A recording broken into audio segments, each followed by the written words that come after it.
I don't think it's a crisis whatsoever. You remember the stretch of Gardiner that we had elevated east of the... So we had similar concerns about how to maintain the structural integrity, keep it safe. We did some bracing, we did patching, we did all the kinds of things we're doing on this section now. And so we get these reports, the report that was in the paper today. We fixed all those problems that were identified. We braced every place, we fixed all the potholes. So it's not, it's just the normal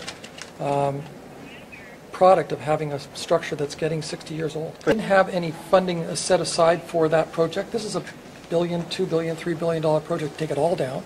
Components might be less. So we arrive at a situation where we have an aging piece of infrastructure. It needs to be maintained. If it didn't? Well, the taking down the Gardiner is dependent on that EA. Right now, as staff, we're obliged to maintain in a state of good repair the facilities that we have. So our primary object is health and safety and the protection of the traveling public, because we want to make sure everybody feels it's safe to travel the Gardiner. We've done a lot of work this year in determining what the state of the Gardiner is, particularly on the east and west sections. We're working on the central section right now. We're repairing it. We have got some ongoing work in terms of ground radar imagery on the structural side. We've had the spalling that we had in the spring, and as a result we've redoubled our efforts to see what condition it's in and what we need to do.